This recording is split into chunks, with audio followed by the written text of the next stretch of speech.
Dear listeners, welcome to the episode 10 of Thinking Psychologist. It's been a pleasure to have you for the past 9 shows, and as promised, 10th show is going to be completely different.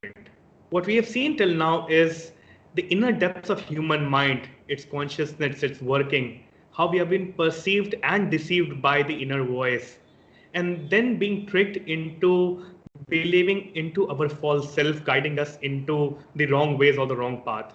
Although not always, if we look at it correctly, if the inner voice is turned into a positive voice, it leads to fantastic potential for human beings. Enough said. Our charts have been through the roof. All the 9 episodes have been, seeing a steady incline. So there is some value that this podcast is delivering to you. Continuing today's conversation, we have a fantastic guest on the show today. This is completely different from what we have to the whom we have already spoken to. We have spoken to clinical psychologists, we have spoken to evolutionary psychologists, we have spoken to life coaches, but today it's all gonna be spiritual. Today we are extremely happy to invite Mr. Omkar Kirtan on the show, although his name is completely different, but we like to call him Omkar Kirtan. Omkar, welcome to Thinking Psychologist, episode number 10. Thank you. Thank you so much for having me. It would be great if you could tell our listeners who you are, what you do, and what motivates you to do this. Okay, in a nutshell, I am based in Byron Bay, Australia. That's where I'm talking to you today. And I've been mainly, as in my adult life, I've been mainly dealing in music and in the arts. And this is pursuing a very popular career as a singer-songwriter, with a different project that I have called Old Man River, where I was touring around the world and enjoyed a lot of success, on the radio and in that kind of scene. But in the last decade or more, I was really drawn into the world of yoga and especially the practice of kirtan, of chanting mantra. And I've been pursuing that in a more focused way recently through this project, Omkar Kirtan. And Omkar is a name that was given to me. The name I was born with is actually Ohad. And I grew up in Israel. And I was actually born in Sydney, in Australia, but left here when I was a baby and eventually came back here in my early 20s. And I'm still here. Great. Quite a bit of a luxurious life and a celebrity life you have lived there, Omkar, seems like this. Yeah, I feel very blessed. It's been a great ride so far. So once you talk about that U-turn that happened in your life, wherein about a decade back you left everything and then you got enchanted into, humming mantras and doing kirtans. What was that fundamental shift and why did this happen? There was a number of reasons. I guess we have to touch on my love affair with India to start with. And growing up in Israel, there's a lot of travelers that go to India, especially after they finish the military service, because I think India represents for those travelers a call to freedom, where you can go on self-discovery after that very constrained lifestyle of the army. And so I've heard about that trend of going to India, but to be honest, as a teenager and as a young teen, I wasn't drawn to India at all. And my actual fantasy growing up was to go to New York City and make it there, like Frank Sinatra says, following this romantic notion of the singer-songwriter, like get there with my guitar and just start playing and see what happens. And actually, that's what I did. So after I was released from the army, because it's a compulsory service you do in Israel, I was 21 and I went to New York City following that dream. And I was actually doing pretty well there, like starting from the pits, starting from rock bottom, busking in the subway or in Central Park if it was a nice day, and slowly making my way up, playing in clubs and getting interests from labels and all that. Um, but then something interesting started happening to me, which only in hindsight makes sense now. I was living with a guy that's been to India many times. So the whole house was decked with photos from India. He was burning incense. And he was playing a tape cassette of Devi bhajans. So bhajans devoted to the Divine Mother. To me, it meant nothing there. It was like a foreign language. I knew nothing about bhajans, nothing about the mythological symbols, nothing. All I did was experience it. And in a pretty comical way, because we were young, so we'd party all night. I was so broke at that stage that my bed was in the living room. It was just a couch, and we had a few flatmates. It's a kind of lifestyle you have in your early 20s. And my friend used to he had a day job, and before work, he used to put on this tape cassette he got from India, this Devi Bhajans. It was actually by Jagjit Singh, that tape cassette. Mm-hmm. And I would still sleep on the couch because it was too early for me to wake up. And he'd play these chants and do a bit of stretching. And I reckon something happened to me on a subconscious level because that amazing music would sip into my dreams. And all of a sudden, I just woke up one day and I was like, I gotta go to India. I got, I gotta go and find like the roots of this magic. I gotta figure this out. And it was totally contradictory to what was happening to me at the time. Because going to India was like, it didn't make any sense. I was doing so well. I was kind of like climbing the ranks in this Western lifestyle, but my heart was really yearning to go to India. And I think I was young enough to also be attentive to that call. And so I just did it, on a whim. I left New York, I bought flight tickets to India, got to India, and pretty much within a few minutes, I just fell in love. It was like being back home in a way. It was all new, completely new, and strange, but so familiar at the same time. So that started my first love affair with India. When I traveled in India at that period for about a year, and I studied Indian music in Banaras. I studied a bit of sitar and harmonium, and I dipped my foot in a bit into practices like meditation and yoga. Um, but my real transformation, my real, like diving into that world, I think came to me after some sort of a crisis in my life. Mm-hmm. Um, so I lightly touched upon it when I was touring the world with my musical project, Old Man River. I was riding a really high wave. I put out an album, my first album, and it was really successful. And I don't, and now I know that it doesn't really happen that often. You're very lucky if that happens to you at all, and especially on the first album you put out. But for me, it was kind of like I didn't know better. I guess I was a bit ignorant. Um, so that first wave took me all around the world. We had hits in Japan, hits in Europe, got to tour a lot of. Oh, sorry. That's okay. Yep.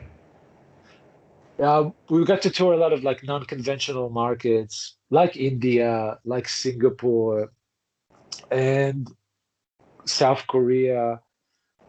And so that was very high, that experience. And then there's a thing called, I don't know if you heard about the second album syndrome.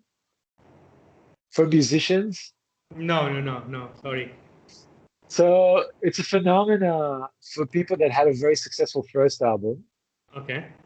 and then they put out the second album and it completely flops. It completely fails. Okay.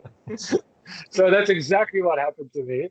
Mm. Um, you know, and this is when I was making a lot of money from music. So I was like, let's make the biggest album, most grandiose, and I had that dream to go back to India actually and record there. Mm. And I ended up recording this album in Mumbai with Jagjit Singh's producer, uh, Ah. Daman Sood. Mm. And it really went over the top with the production. I recorded it in 3 different countries and named, interestingly, I named the album Trust. Mm. And that album completely flopped. It did it did nothing. But I was kind of setting myself up by calling it Trust because I guess, again, in hindsight, we can figure a lot of things in hindsight in our life's journey. Mm. But at the time, I was completely lost. Um, but something, that inner voice kept telling me, well, this is your lesson. You got to trust. So it made me really open up and go on this really deep self-inquiry. And yoga, I believe, really saved me, the practices of yoga that I was exposed to. And and especially kirtan. So through that specific tradition that I was studying with, they learned that I was a musician. And this was an ashram I used to go to in not far from Sydney, Australia. Mm-hmm. So once they discovered I was a musician, they were like, "Well, you're a musician. You should lead kirtan." And I was like, I don't know if I want to do kirtan. And they were like, "Well, you can clean the toilets." And I was like, "Well, I can do kirtan." So, and then through experiencing kirtan firsthand, I discovered something that I couldn't reach in conventional music. And this is, I had the experience of performing in front of thousands of people and sharing that joy of, music. But kirtan was different. That it was a practice. It was a practice of self-discovery, and it was so instant and beautiful. I mean, I gotta be honest. Till this day, I'm like not sure about what I'm about to do, even before I'm about to lead a kirtan session. There's a lot of inner dialogue and doubting. Like, what am I doing? The secular Jewish guy is leading this practice, and but until now, at least, every time on the experiential level, it takes me here, basically. It takes me to this Mm. present moment, instantly giving me access to the heart and Mm. bypassing the mind. And I think it's a wonderful practice. Do once you talk about being coming in the present when you are doing the kirtans, everyone talks about living in the present and not our mind, like you talked about the self doubt that happens. Why am I doing this? I should be in New York playing to the bands, getting the most of life done, and you're doing kirtan, you know. Does it, in a way make you feel like you, the true you who is there in the present and it's performing? What is the experience like? Yeah, it's a great question. Kirtan is different because, especially being used to that exchange as a musician, that you're on stage and you're performing in front of a crowd, you're supposed to like entertain people in the in that notion of being a performer and a musician. But kirtan is completely different. Kirtan is a practice. It's a spiritual practice where everyone who's doing the practice, if there's more people in the room with you, and it's always a more powerful experience when there's more people there, I find, we're all sharing that same practice. So it's not a performance, it's not me entertaining or playing nice music. Um, it's quite introspective. And I find that For me, it's if we start analyzing it almost like on a technical level now, like how the mechanics of it work, it's really Mm-hmm. fascinating because there's a few things that happen that come to interplay here. Um, First of all, singing, the most simple thing. For most people, singing is a big thing. It's not everyone's feeling confident enough to just open their mouths and sing. For some reason or the other, maybe throughout their lives, somebody told them to be quiet and not sing, and or they started doubting their voice. But I have two young daughters, and I see them. They walk around and sing all day. It's such a natural part of life to express yourself through singing. And Mm-hmm. unfortunately, as we become adults, we we kind of block that connection to our voices. Some people sing in the shower, but we should sing more. And there's something about the voice which is just an instant connection to the heart. So that's a straight passageway that opens the heart, regardless of what we sing, actually. So that's a really powerful tool at its own, singing. Mm-hmm. Then there's the cyclical mechanism of kirtan, where it's very simple. You, you know, we're not stuck in the intellect, in the cerebral part of the brain when we chant. We chant either mantra or the names of love, the names of the divine, those different archetypes, mythological archetypes, which we can talk about in a sec. But uh, the fact that we just repeatedly sing over and over and over and over again the same thing, that has an amazing effect on the mind because we know that a monkey is often compared to the monkey, jumps Yeah. from one branch to the other. And I can't remember the statistics, but somebody measured on average, how many thoughts we have per day. And it was like in the tens of thousands. Yeah. And if anyone who's trying to meditate for 5 minutes will experience that. It seems like 10,000 thoughts to come up in 5 minutes when, when you try and meditate. So a really simple way to keep the mind out of the way is to keep it busy. It's like if you Mm-hmm. have a child that's very energetic, and the mind's actually, I think the mind's got a good intention, but it's more like us delegating too much powers to it, and then it overwhelms us. But if you use your mind as a servant, it's great. So you just have to give your mind some assignments, and it's like telling that energetic kid, do you know what? Do you mind going to the fridge and fetching me some milk? And when he comes back, you go, do you mind getting me some peanut butter? And so like you keep giving him the assignments, and the mind is busy with the repetition of the mantra. And while it's busy, it moves out of the way. And when the mind moves out of the way, it clears the space for presence. And when presence is here, all these beautiful qualities arise, like Mm-hmm. bliss, like peace, like abundance, like happiness, like joy. It's all here already. We just have to shift that Yeah. busy mind out of the way to access it. And sometimes you have to be, unfortunately, a bit mechanical to do it.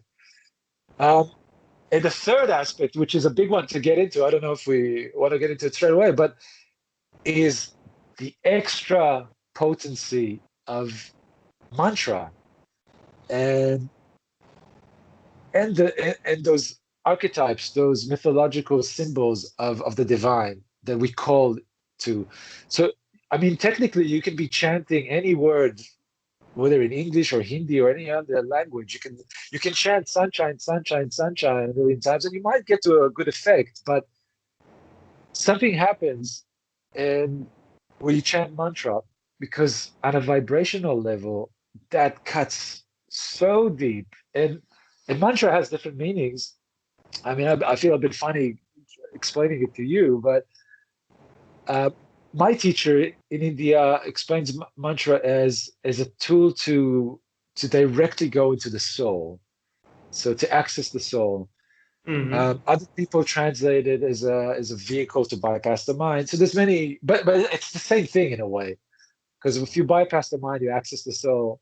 Right. Uh, but mantra, the vibration, the sound, that inner sound, that external sound uh, creates is almost like forming a space, and that space brings a whole other dimension to the practice, and those names of love that we chant, that we call to. It's funny that the name of the album that I just released is called "In the Names of Love." In the Okay. names of, so those names of love represent for me those qualities of the divine, where it's like the names of the nameless, the form of the formless. It's very hard to talk about it or even intellectualize about it. But we kind of, if we want to focus on the divine, on this abstract thing that's incomprehensible, on an intellectual level, we can use symbols, and they often have to come from a mythological uh, background, because that's the power of a symbol in mythology. It can point towards something that's bigger than its appearance. Um, and then when we call to those names, it's like if I would say Ash in the middle of the street, you'd probably turn your head and interact with me Right. uh, and respond. So it's a similar thing. Those qualities are all lying within us. Some of them are dormant, some of them are active, but when we call their name, they respond, they awaken. So that's Ah, the beauty of this my practice. God, no. This is today's session is just fantastic, because honestly, Omkar, I've been talking to a lot of evolutionary psychologists and clinical psychologists as well. So one thing that very interestingly came out is that the monkey mind thing that you spoke about, and which keeps us in the past and the future all the time. And once we get to the present where your mind is completely empty, that's what they've been saying. Mind is completely empty. That is where the beauty and the serenity of our human consciousness lie. That is where we are able to tap into our unconscious, and then we are able to, the best of us comes out. And coming from a spiritual angle, and you have experienced it yourself, completely validates this fact that our mind should not be the master of ours. We should be the master of our mind. And then using mantra and praying to the symbols and praying to the goddess is a technique to tap into that subconscious and to be in the present moment. Just very curious, I should have googled it, sorry, but are you Yeah. the singer of the song "We've Been Living Here for So Long Without Sunshine in My Life"? Is that the song? Yes. Oh my Yes. God. Yes.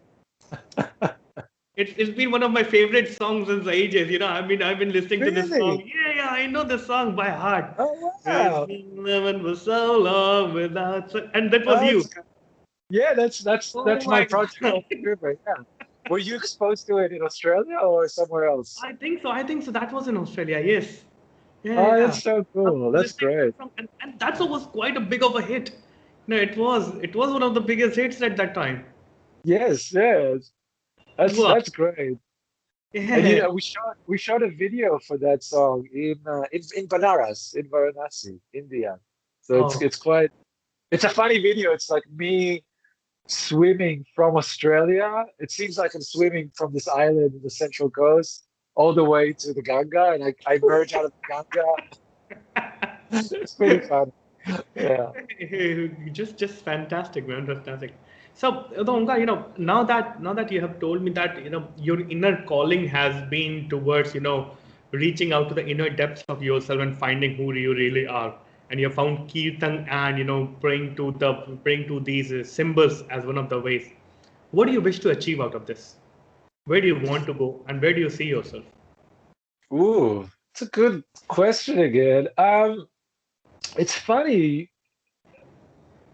Where do I want to achieve myself?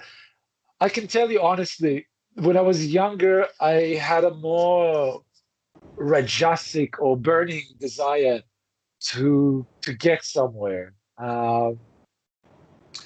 You know, maybe to get to enlightenment even. I would say. And I think as I mature, I'm much more chilled out. I'm much more relaxed about my goals. And Mm. if anything, they became, instead of like reaching Mount Everest, the peak, it's more like let's just flow through the day and let's try and be as connected as I can throughout this day.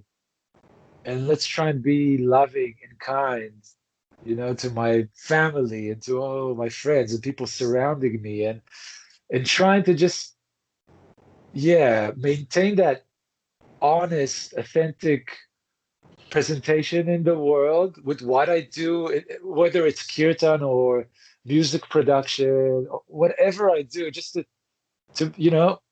not to almost not to fall into that trap of putting, I don't know, just giving it another name. Yeah, and so I see a lot of people that, they're on their spiritual pursuit or Mm. their spiritual quest, and in the name of that, they do things that are completely supposedly unspiritual. They just kind of forget. They kind of forget the simplicity. Because I just love, for me, the most spiritual people are the ones that they just embody it. They just they're loving, they're kind, and they're usually pretty light. They're pretty humorous. Um, so yeah, I aspire to these people. And again, I'm comparing myself to the younger Omkar or the younger Ohad, where there was more passion there. And I think a lot of it just comes from, it's just natural, but there's a lot of ego that gets mixed into that quest. When I met my wife, Alona, in India during that Mm. first trip that I was telling you about, the first time I came to India. And we met um, on a trek, which was going to the source of the Ganga. So where you go up to Gangotri, it's above Right. Rishikesh. Yeah.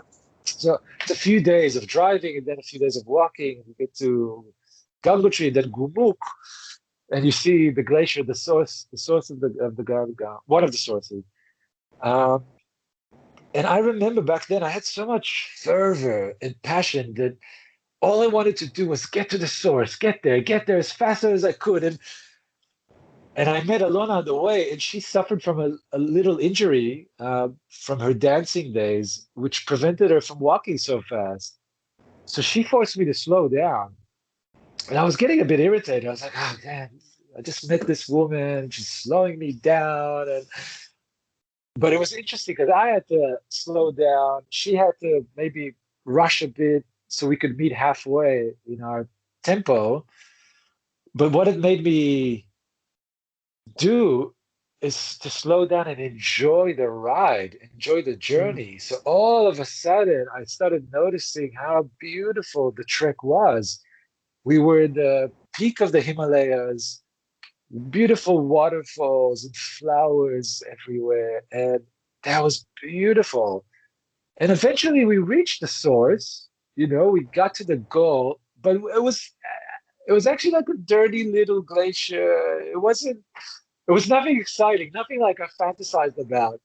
So it's that classic cliche that the journey is the destination. Yeah. So I was very grateful for my wife to be able to just show me that ability, just slow down, don't rush to get anywhere, just be here. So it's a long answer to your question, but I guess I'm not even sure what my goal is. I want to definitely shed more and more of those layers that are not my true self. They're not resonating with who I really am. I'd love to drop a lot of my cynicism, sarcasm, stuff that I inherited, from my background, from my upbringing, my family, stuff. A lot of those patterns that are just deeply rooted. I'd love to like bring more and more awareness to those things and hopefully change for the better. So, after, your spiritual journey has started and you're on the way, how's the performance of the third album coming in? The third album. Yeah. So that was interesting. It was a big break between the second and the third album because it sent me on a whole quest of self-inquiry, and it made me doubt everything I did before. Uh, so it took 8 years until I made my third Old Man River album, uh, which was called "I Love You, Sorry, Please Forgive Me, Thank You." So that's a nice like mantra from a technique called the Ponopono. It's a technique that was developed in Hawaii by this beautiful teacher. Hmm. And so I was thinking about a way when I was naming that album of how can I bring mantra and make it a bit more accessible, Hmm. instead of it being just a Sanskrit mantra, how can we use English words that are going to have that impact? So I'm always thinking about, how always like my teacher says you gotta sugarcoat the medicine. Hmm. So, just like how can we make this more accessible, more fun, and easier to swallow for people? Yeah, so sort of this. We see there's a culture out there where a lot of people have found spirituality once they have come to India, and I think finding that inner peace and coming to the present is very much a part of that. In terms of calming down your mind, calming down your belief systems, taking away that belief system and coming back to that childlike position, because we all started at zero, and then slowly all these belief systems built up, and slowly and Yeah, slowly, as you grow up, all these things build up, and then you become who you think you are, but not who you really are, isn't it? yeah. And I'm really curious to ask you actually, like, what do you think about this? Um, from your perspective, you're talking to me from Bangalore now. I'm sitting here in Australia. I'm talking my head off about an Indian practice. Um, how do you see the connection for the younger generation, like your generation, to to the tradition in India, to those spiritual practices? Tough question, in especially coming from I was born in a city where Lord Rama was born. So I was born in Ayodhya. I have spent my early childhood over there, and you would know, coming from a very very spiritual city. My mom coming from Varanasi again, so she's from Banaras. So I've always been surrounded by religion, spirituality, lot of praying at home, lot of worshipping and everything.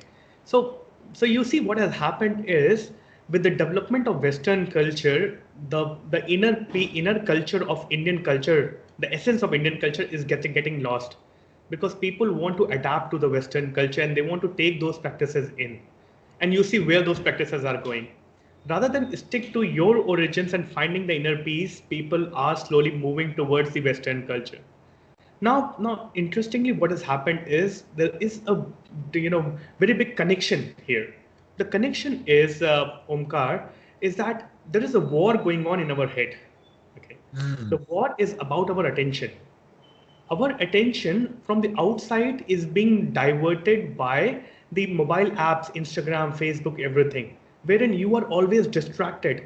So how can your mind become at peace if you're distracted by all these things? mm, Secondly, what is happening is, once we talk about the monkey brain, our evolution has created us in a way that we will always be distracted, living in past and the future. So you see, there are things outside the world who want to get your attention, and your inherent mind itself, your belief system, your ego is trying to get your attention. And and at a very very fragile stage, like you spoke about your teen years as well, where you were as well distracted and you wanted to spend your life in New York City. Similar thing is the chasing the dreams, and where you just want to be without thinking about who you really are, is missing in the current trend. And that mm. is where, when I say that make meditation cool again, is exactly what it is. And my purpose of having this podcast is reaching out to that new younger generation as well, to find that inner you and who you really are is the most important thing. And the all your dreams will come true if you just identify and figure out who you really are. So that, in a way, Omkar, is what I say is happening currently Mhm. in India. That's amazing because I can relate. Because growing up in Israel, you have people that are completely secular, like my family, and you have people that are mildly religious, and then you have like people that are ultra orthodox. And I remember we had a bit of a in my family, almost a bit of an aversion from the extreme religion. Um, which and that aversion is a bit unfortunate because then you kind of dismiss the whole thing. You just go, I don't want to know anything about these practices. And I'm sure like any religion, there's like beautiful things you can find. Um, and I wonder if it's this like if you're saying a sentiment like make meditation cool again. So it sounds like the younger generation thinks that it's not cool because Yes, is it because it's associated with these like older traditions with you want to move away and become, like fresh and like trendy. exactly. Yeah, you younger generation, as you were walking towards that goal, and being all trendy and cool, nobody would want to sit in a corner of a temple and just be like this, because Mm, that would mm, all old people would do. But if you look at the origins of Hinduism, and there were pathshalas in where children at a very very young age were taught practicing meditation and calming down their mind. So if you're able to tap into your subconscious at a very very young age, see what immense potential you have after that. mm. Amazing.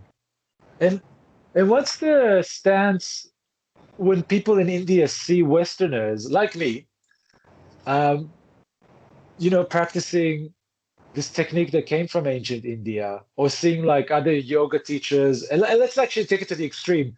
People that do take yoga to almost like a comical place. Like, you know, I've seen people do goat yoga. They do yoga with goats, or wine yoga where they drink wine.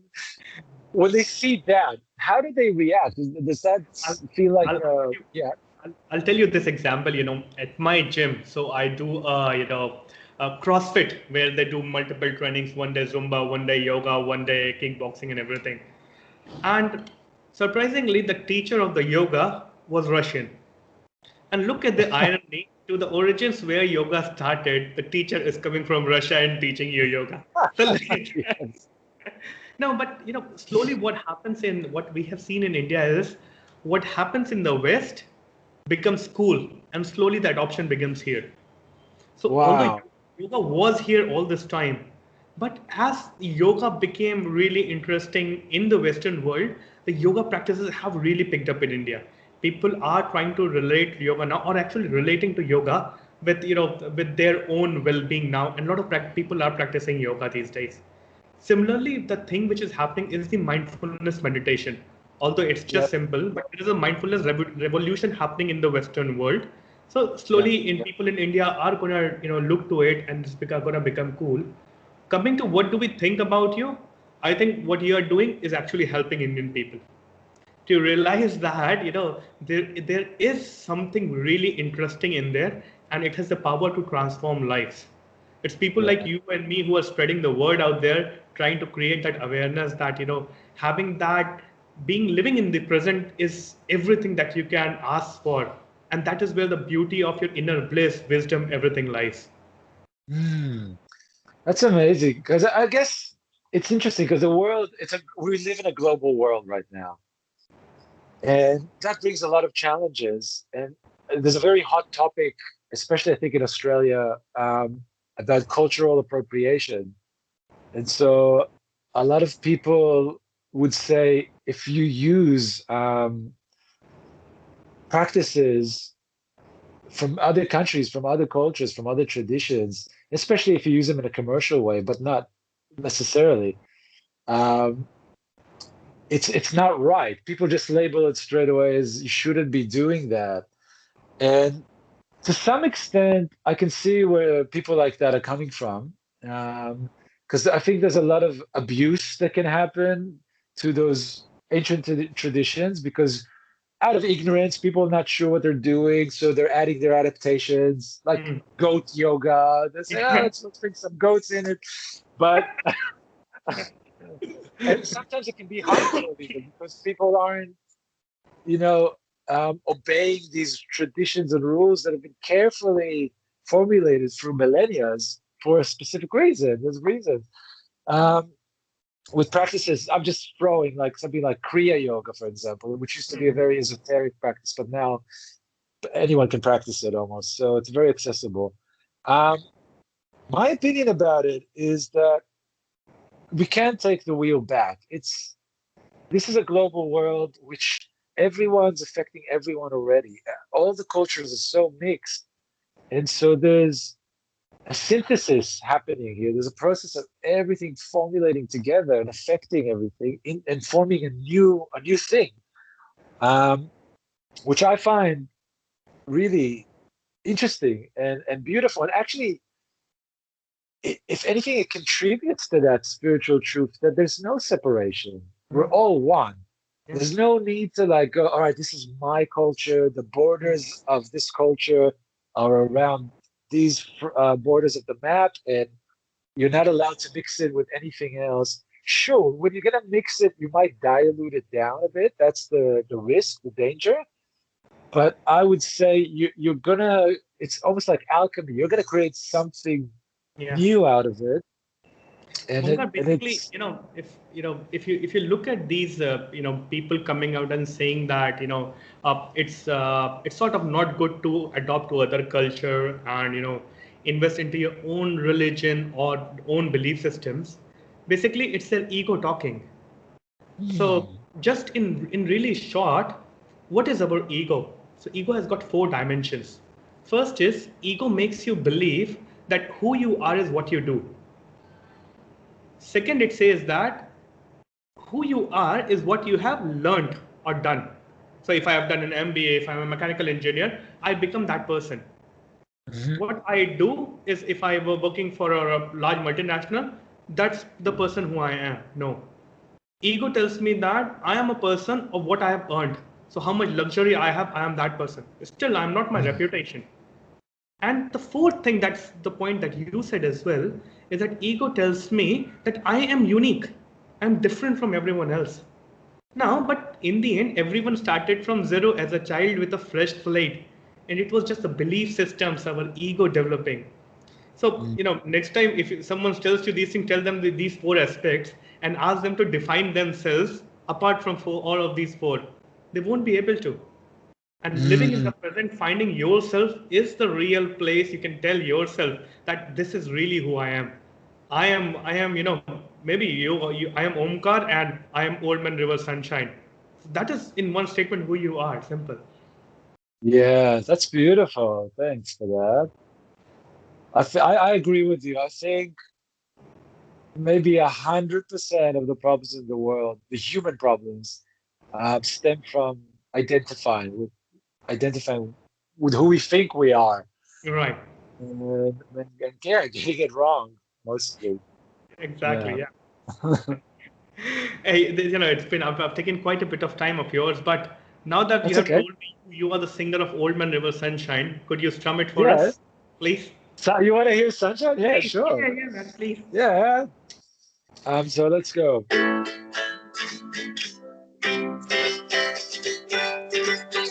Can you hear well? Yeah, yeah, yeah. Just using these earbuds. Okay. So this song, I'll tell you a little bit of background. It was Please. written when I went to a festival in Australia. This was back when I just came back to Australia, so like early 20s. And it started raining, and we all gathered in this big tent and started playing guitars and singing. And everybody wanted the sun to come back so we could go out and play. And this is how the song was born. And only later did I start recognizing, the subconscious message here that we've been waiting for the sunshine, for our sunshine to Mhm. shine. And it's good to know that it's always here. It's always here. It might be obscured by a cloud, but it's yeah, it hasn't gone anywhere. Yeah. I'll play you 2 seconds. We've been waiting for so long for the sunshine, for the sunshine. We've been waiting for so long for the sunshine to get back. Tell me where is the sunshine? We've been waiting for so long without sunshine, without sunshine. We've been waiting for so long without sunshine in our lives. Tell me where is sunshine? Where is sunshine?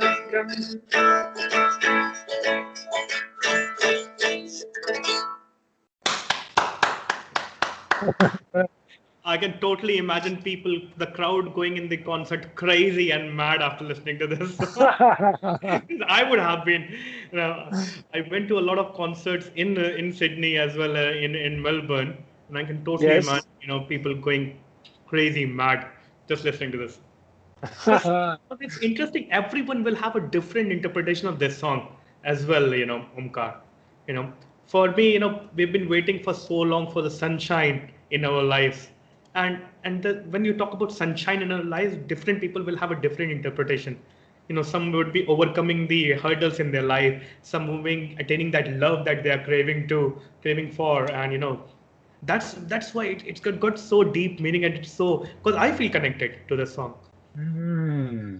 Amazing. Yeah, I mean, the song's pretty old by now, but it's still, I connect to it from a different place each time because Mm. I guess it's a question as well. Where is the sunshine? And when you ask a question, you always have to answer it wherever you are at. Right. So I might have answered it differently 10 years ago, but where's the sunshine now? It's like you asked me, what's my goal right now in life? And I was an answer I could give today. I don't know about the answer tomorrow. So Yeah. it's the same thing about finding that sunshine. It's a daily process. I guess that's our practice. Where is the Mhm. sunshine? Yeah. I'm curious, man. When's the next big hit? You know, I don't I know. totally root for it. I don't know. These hits are funny things, you know. First of all, I was really lucky to have hits in life. I guess a lot of musicians pray to have a hit. So I'm really grateful to have had that experience.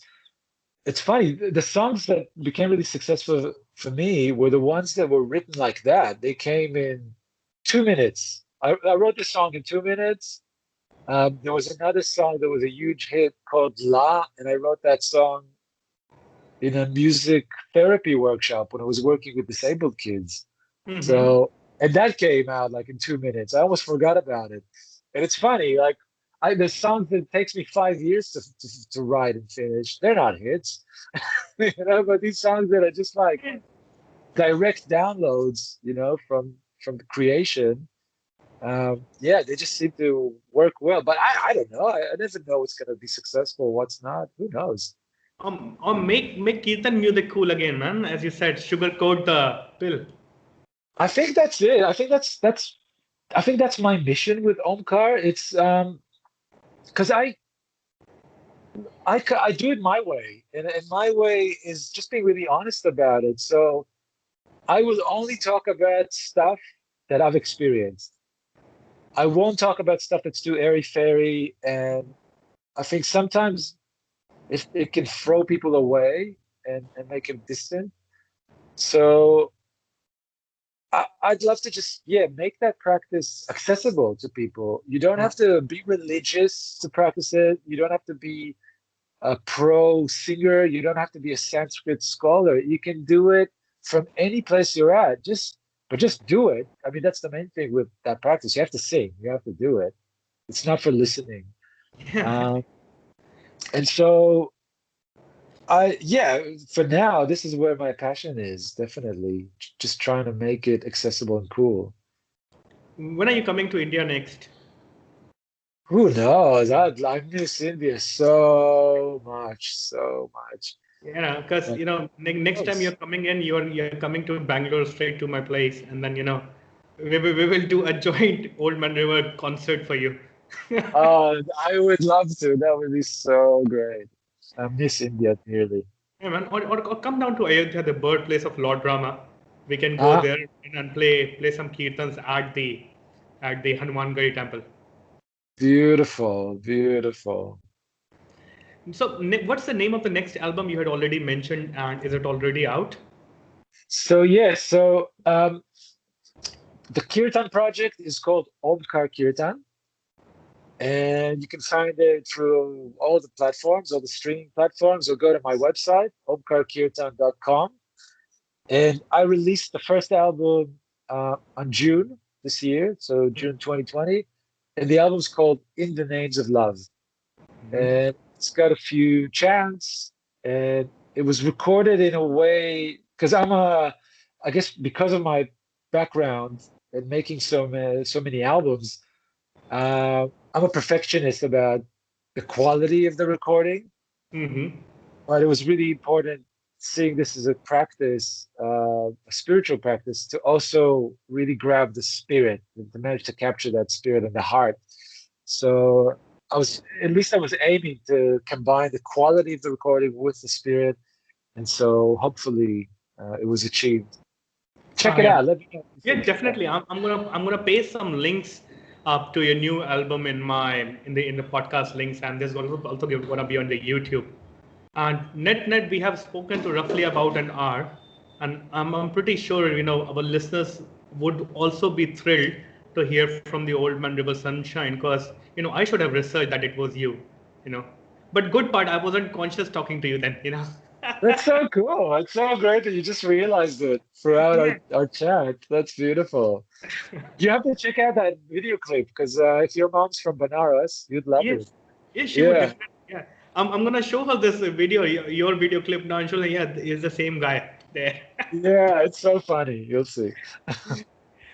Overall, net, Omkar, it was just lovely talking to you. It was quite enlightening. It was the thoughts well shared, and in two cents, I'll quickly gonna summarize is that if we look at the human mind and our existence altogether, living in present is one of the key things that everyone should strive for, be it calming down your mind via meditation, via chanting, or praying to the religious deities.